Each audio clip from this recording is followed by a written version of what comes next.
से जल्द tiger gate Dumas नगर में आने का प्रयास करें। यहाँ किसी नैतिक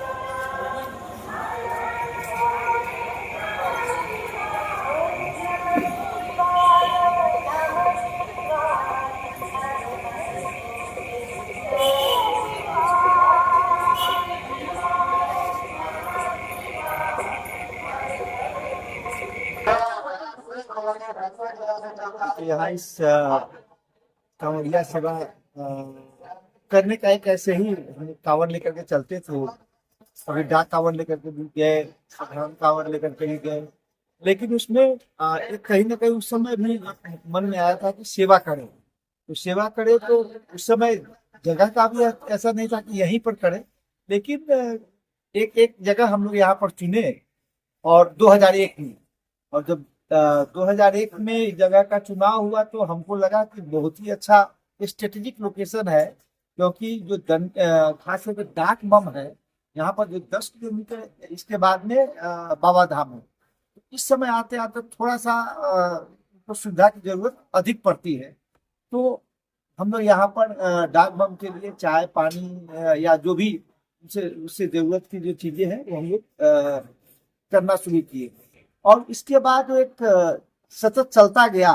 और 2001 से हमको भी नहीं लगा कि जो कार्रवाई इतना दिन तक चलेगा, लेकिन आज बड़ी खुशी की बात है कि 25वां साल है। हम एक तरह से रजत जयंती इसका मना रहे हैं। और 25वां साल में ही जो टेंट में सेवा होता था, देख रहे हैं कि पक्का भवन बनकर तैयार है।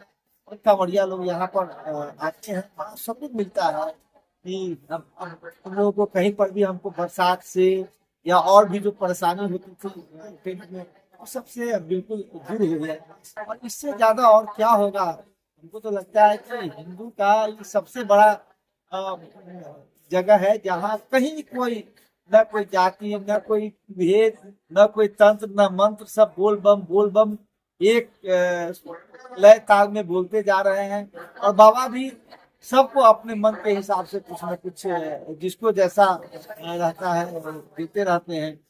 और इसी तरह से आज 25वां साल हम लोग मना रहे हैं। साथ में हमारी पत्नी भी, मानता से भी, उसका भी, क्योंकि पूरा जो जितना बना है उसमें उन्हीं का जमीन देने से लेकर के बनाने में भी एक तरह से कहीं तो 100% उन्हीं का योगदान है। हम तो केवल साथ दे रहे हैं।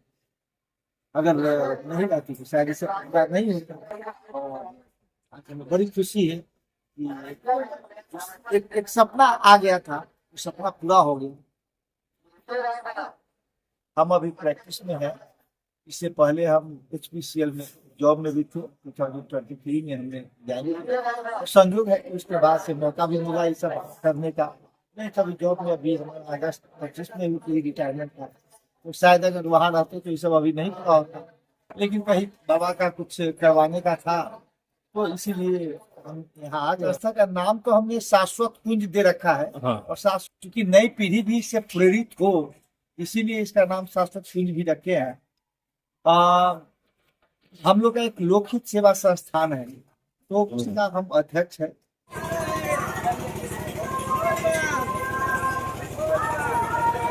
बहुत अच्छा अनुभव रहा। 25 साल से सुन रहे थे, क्योंकि मेरे जिया जी हैं और 25 साल से सुन रहे थे। आना पहली बार हुआ, सुखद संयोग नहीं बन रहा था।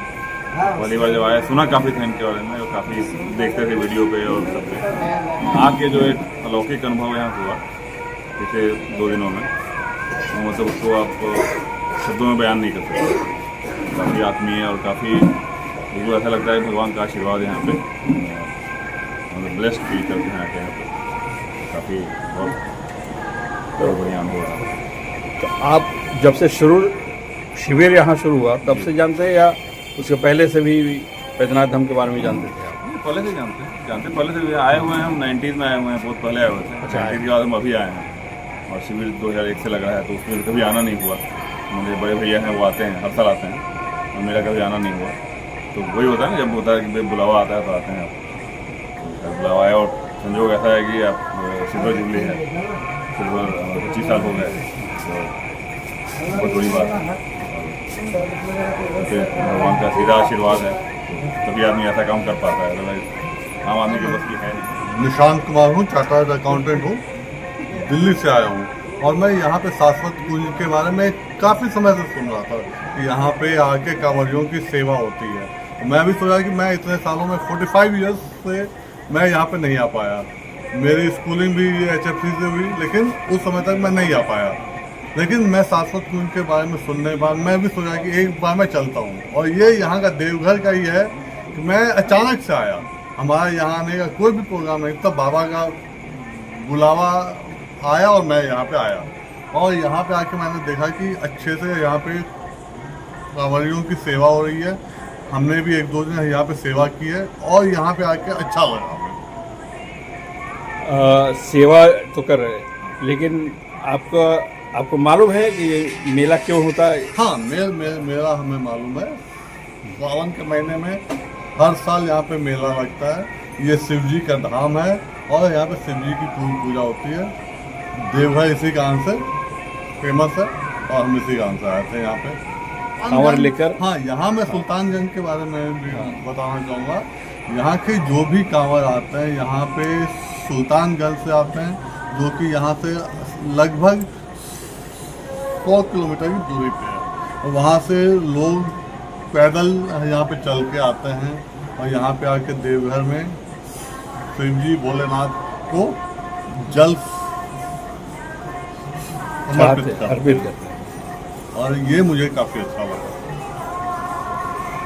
अरे पहले सुनते थे आप?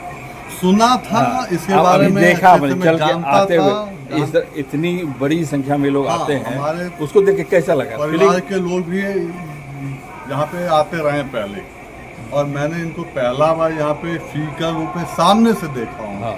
ये मुझे काफ़ी अच्छा अनुभव हुआ।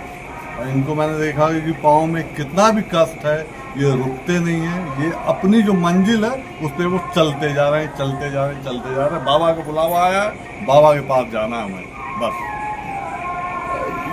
जो हमारे यूथ हैं, हाँ।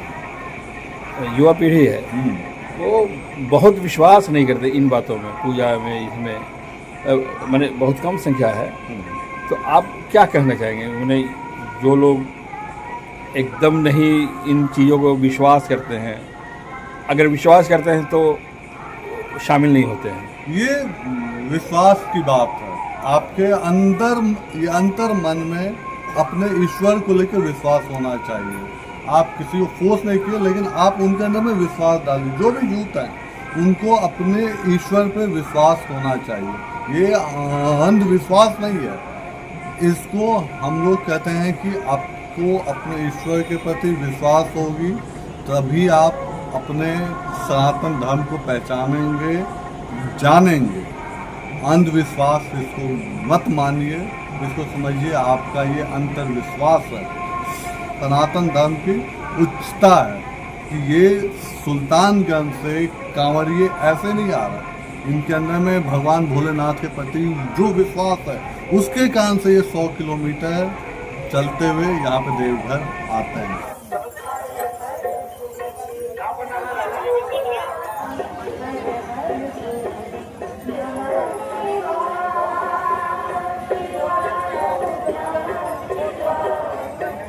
मैं बिहार के सीतामढ़ी ज़िले से बिलोंग करती हूँ। सीतामढ़ी भारत और नेपाल का एक तरह से बॉर्डर है। नेपाल से जस्ट कुछ ही कदम पहले सीतामढ़ी है, और यहाँ भी हम बिहार और झारखंड के संगम स्थल इसको बोलेंगे, बॉर्डर एरिया, जहाँ हम ये हमारा 25वां साल है।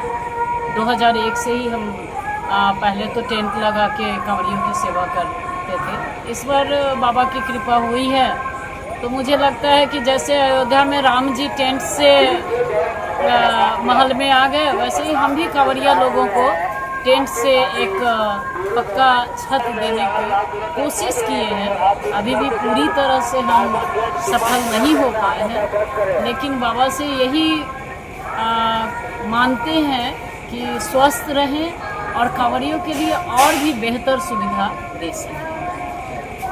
अभी क्या क्या सुविधा है? कितने कमरे आपने बनवाए? और अभी हमने उनके लिए रहने के लिए विश्रामालय एक तरह से, हाँ, वो आके यहाँ पे विश्राम करे और रिलैक्स होके फिर बाबा के पास चले जाए। तो अभी प्रारंभिक दौर में कितनी सुविधा है और आपकी योजना उसको कहाँ तक बढ़ाने की है?